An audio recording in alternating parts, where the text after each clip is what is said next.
The BFG, Chapter 9, The Bloodbottler. Suddenly, a tremendous thumping noise came from the outside the cave entrance, and a voice like thunder shouted, "Runt! Is you there, Runt? I is hear you jabbling. Who is you jabbling to, Runt?" "Look out!" cried the BFG. "It's the Bloodbottler." But before he had finished speaking, the stone was rolled aside, and a 50-foot giant, more than twice as tall and wide as the BFG, came striding into the cave. He was naked except for a dirty little piece of cloth around his bottom. Sophie was at the tabletop. The enormous, partly eaten snozcumber was lying near her. She ducked behind it. The creature came clumping into the cave and stood towering over the BFG. "Who was you jabbling to in here just now?" he boomed. "I is jabbling to myself," the BFG answered. "Piffle fizz," shouted the Bloodbottler. "Bug swallop," he boomed. "You was talking to a human being, that's what I is thinking." "No, no," cried the BFG. "Yos, yos," boomed the Bloodbottler. "I is guessing you has snitched away a human being and brought it back to your bunghole as a pet. So now I is winkling it out and guzzling it as extra snacks before my supper."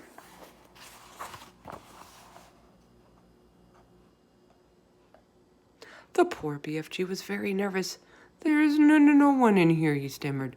"Why don't you leave me alone?" The Bloodbottler pointed a finger as large as a tree trunk at the BFG. "Runty little scum-screwer," he shouted. "Piffling little swishfigler, squimpy little bottlewort, prunty little pogs whizzler. I is now going to search the primroses." He grabbed the BFG by the arm. "And you is going to help me do it. Us together is going to winkle out this tasteful little human being," he shouted. The BFG had intended to whisk Sophie off the table as soon as he got the chance and hide her behind his back, but now there was no hope of doing this. Sophie peered around the chewed-off end of the enormous snozcumber, watching the two giants as they moved away down the cave. The Bloodbottler was a gruesome sight. His skin was reddish-brown. There was black hair sprouting on his chest and arms and on his stomach. The hair on his head was long and dark and tangled. His foul face was round and squashy-looking. The eyes were tiny black holes. The nose was small and flat, but the mouth was huge. It spread right across the face, almost ear to ear, and it had lips that were like two gigantic purple frankfurters lying one on top of the other. Craggy yellowish teeth stuck out between the two purple frankfurter lips, and rivers of spit ran down over the chin. It was not in the least difficult to believe that this ghastly brute ate men, women, and children every night.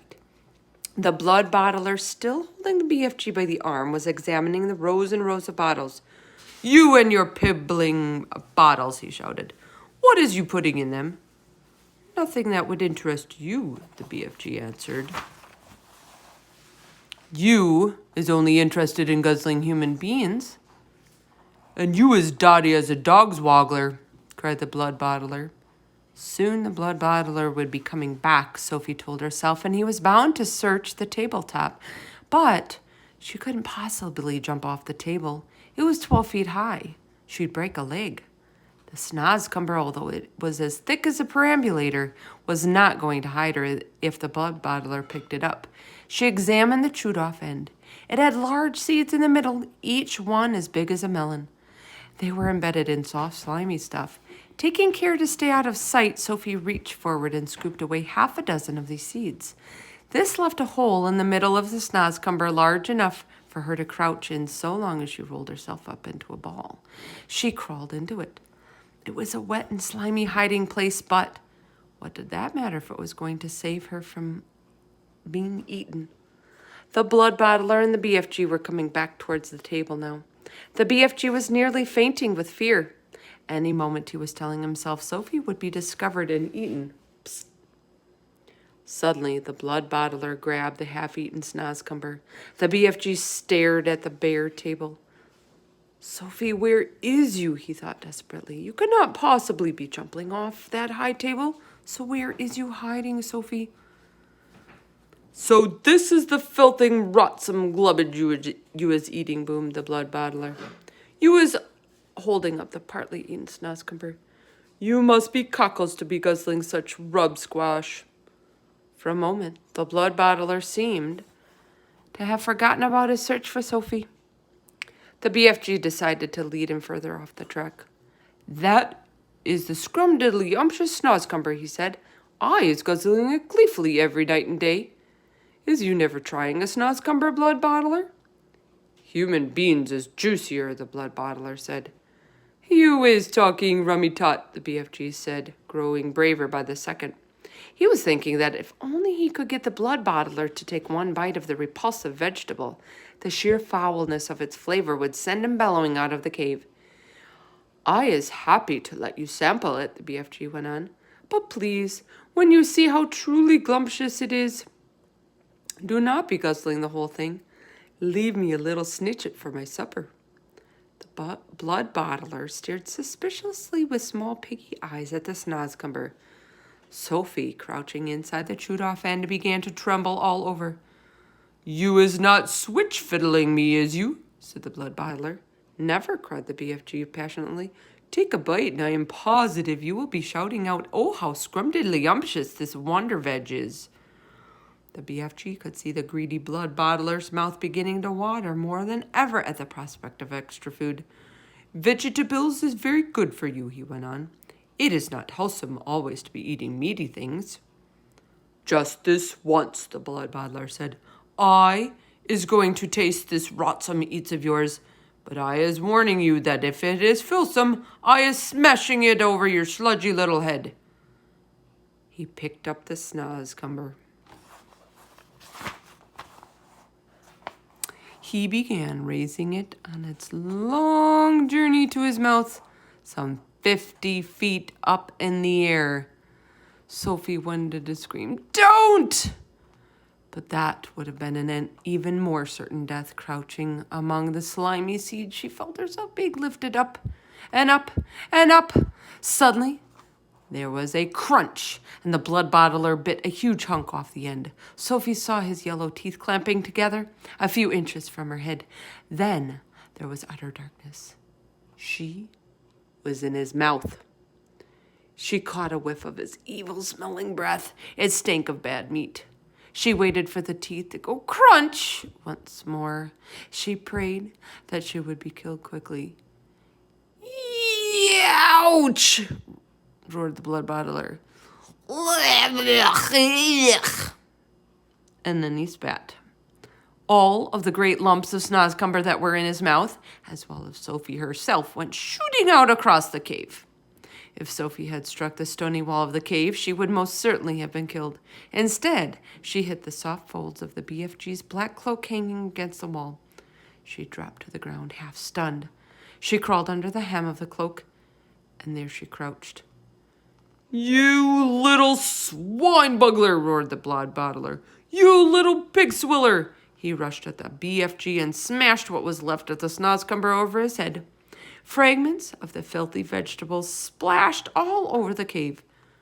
You is not loving it? The BFG asked innocently, rubbing his head. Loving it? Yelled the blood bottler.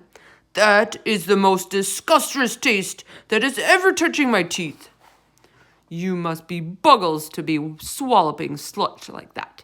Every night you could be golloping off, happy as a hamburger and gobbling juicy human beans.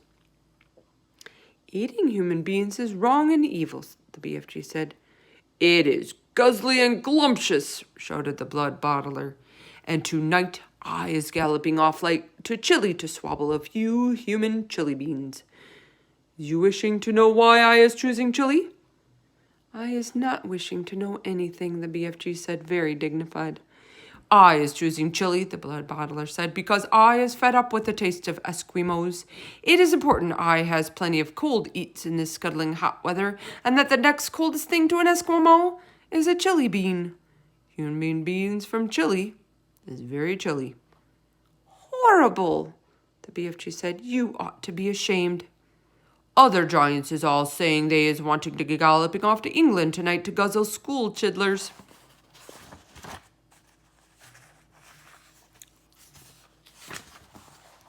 The blood bottler said, I is very fond indeed of English school chidlers.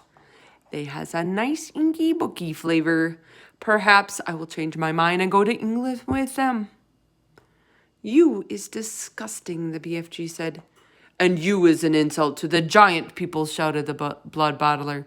You is not fit to be a giant. You is a squinky little quiddler. You is a pibbling little pipsqueak. You is a cream puff nut. With that, the horrible, blood-bottling giant strode out of the cave.